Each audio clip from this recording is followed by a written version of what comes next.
He rescued the alien woman from the fire. The reward was beyond imagination. The Starship Horizon drifted silently through the ink-black void of the Andromeda sector, its sleek titanium hull reflecting pinpricks of distant starlight.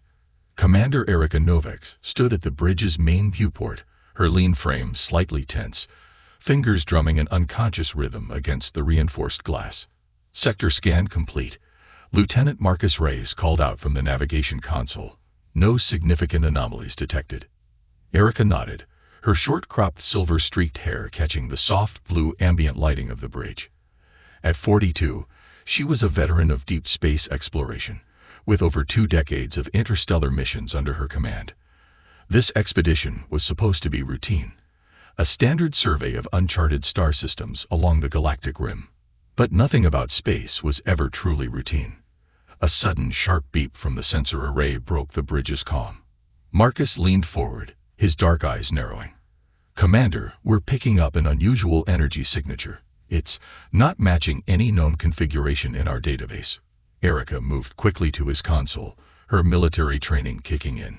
The holographic display flickered to life, showing a complex energy pattern that seemed to pulse and shift like a living thing. Unlike the rigid geometric patterns of human technology, this signature moved with an almost organic fluidity. "Origin?" she asked, her voice steady. Marcus manipulated the holographic controls. "Approximately 0.3 light-years from our current position. It appears to be coming from a small planetoid in a binary star system." The ship's xenobiologist, Dr. Kendra Walsh, rolled her chair closer. Her auburn hair was pulled back in a tight ponytail, scientific curiosity burning in her green eyes. "Those energy signatures, they're not random. There's an intelligence behind them." Erica considered their options. Exploring unknown energy signatures was both the most exciting and most dangerous part of deep space exploration. First contact scenarios were unpredictable, and humanity had learned, sometimes painfully, that the universe was far more complex than their early explorers had imagined. "Bring us within long-range scanning distance," she commanded, "but maintain full defensive protocols. I want shields at maximum and weapon systems on standby." The Horizon glided forward, its massive engines generating a low, almost imperceptible hum. As they approached the planetoid, more details emerged. It was a rocky world, roughly the size of Earth's moon, but with a surprisingly dense atmosphere that shimmered with unusual electromagnetic properties. "Commander," Marcus said, his voice carrying a mix of excitement and caution, "I'm detecting artificial structures. They're unlike anything in our records." The holographic display revealed intricate geometric formations that seemed to blend seamlessly with the planetoid's natural terrain.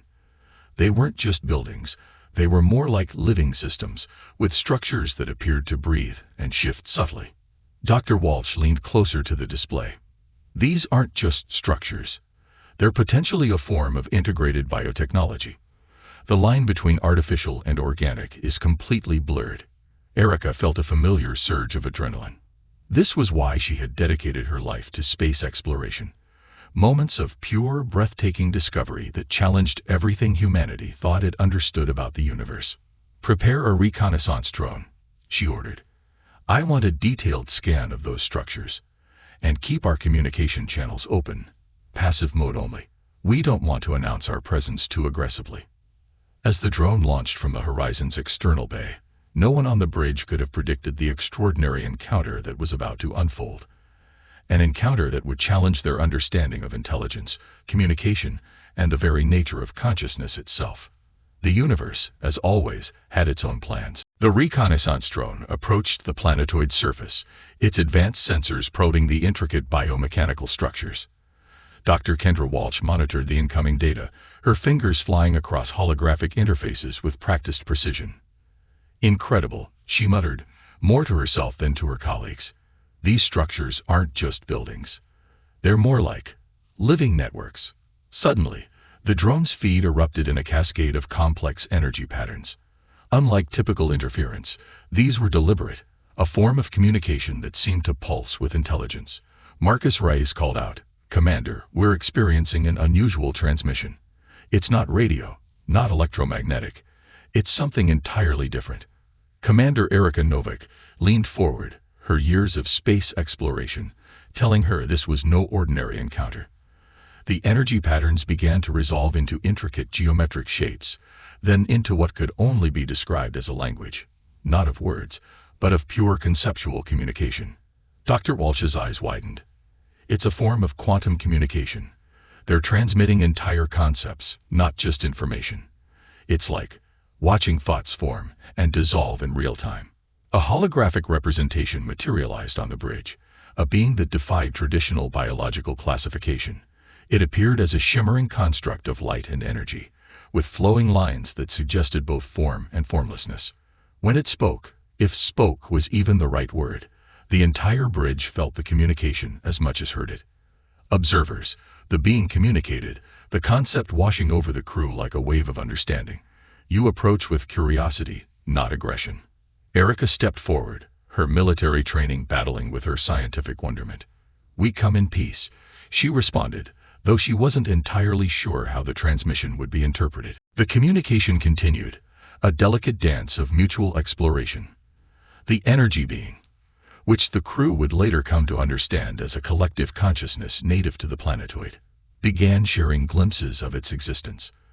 They were guardians, the transmission suggested, guardians of knowledge, of balance, of the intricate web of cosmic existence that humanity had barely begun to comprehend. Their civilization was millions of years old, existing in a state between pure energy and complex consciousness. Dr. Walsh worked frantically to document every moment, her scientific mind racing to process the unprecedented encounter. They're not just a species, she explained to Marcus. They're more like a living network of collective intelligence. Each individual is both separate and part of a greater whole. The being, or beings, showed them visions of their world. Planetary ecosystems that were conscious, technological networks that breathed and evolved, a form of existence that blurred every line between technology, biology, and pure consciousness. Your species stands at a crossroads, the transmission continued. You are young, passionate, destructive, but also filled with potential. Commander Novik felt a strange mixture of emotions, scientific excitement, a hint of territorial defensiveness, and an overwhelming sense of how small humanity was in the grand cosmic landscape. Marcus interrupted the philosophical moment with a critical observation. Commander, our long-range sensors are picking up something else. There's another energy signature approaching, and it doesn't feel friendly. The peaceful moment of first contact suddenly transformed into something more urgent. The energy beings seemed to sense the approaching threat, their quantum communication shifting to a more defensive posture. A test approaches, the transmission suggested. Your species will choose cooperation or conflict. As an unknown vessel approached, the crew of the Horizon realized they were about to be thrust into a confrontation that would define humanity's future among the stars. The unknown vessel cut through space like a razor, its silhouette unlike any design the Horizon's crew had encountered. Sleek and predatory, it moved with a precision that suggested advanced technological capabilities far beyond standard interstellar craft. Defensive systems online, Commander Erica Novik commanded, her voice calm but charged with anticipation. Marcus, give me a full spectral analysis. Lieutenant Rise worked quickly, his fingers dancing across holographic interfaces. Vessel doesn't match any known configuration in our database. Energy signatures suggest a propulsion system that defies our current understanding of physics. Dr. Kendra Walsh observed the approaching ship with a mixture of scientific fascination and growing concern. Those energy readings, they're similar to the planetary consciousness we just contacted, but more aggressive. Weaponized, almost. The energy beings from the planetoid began to communicate again, their quantum transmission carrying the sense of urgency. The Void Hunters approach, the concept washed over the bridge. They seek to harvest, to consume, to destroy potential. Commander Novik understood the implication. Whatever these Void Hunters were, they represented a threat not just to the Horizon, but potentially to the entire planetary ecosystem they had just discovered. Shields to maximum, Erica ordered. Prepare defensive protocols, but do not fire unless fired upon. The confrontation erupted with stunning speed. The Void Hunter vessel unleashed a burst of energy that wasn't quite a weapon.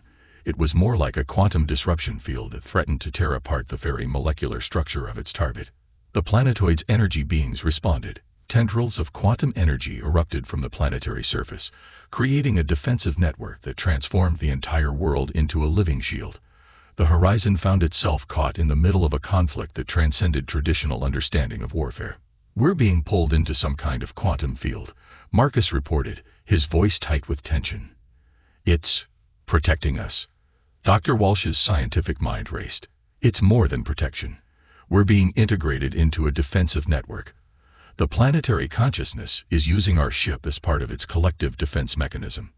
The Void Hunter vessel attacked again, but this time its energy burst was absorbed and redirected by the planetary network. It was like watching an immune system respond to an invasive threat, complex, intelligent, utterly alien. Commander Novak felt something she'd rarely experienced in her years of space exploration, a sense of being completely out of her depth, yet simultaneously witnessing something miraculous. "Communication is changing," Dr. Walsh whispered. "They're showing us something." The quantum transmission shifted, revealing glimpses of a cosmic conflict that had existed long before humanity had even looked to the stars. The Void Hunters were cosmic predators, consuming civilizations, harvesting potential, destroying anything that didn't conform to their understanding of existence. And now, the horizon and its crew had become an unexpected part of this ancient conflict. "Choose," the planetary consciousness communicated. "Evolve or be consumed." The ship trembled. Space itself seemed to bend and twist around them. The line between technology, consciousness, and pure energy blurred into something entirely new. Humanity's first true test among the stars had begun.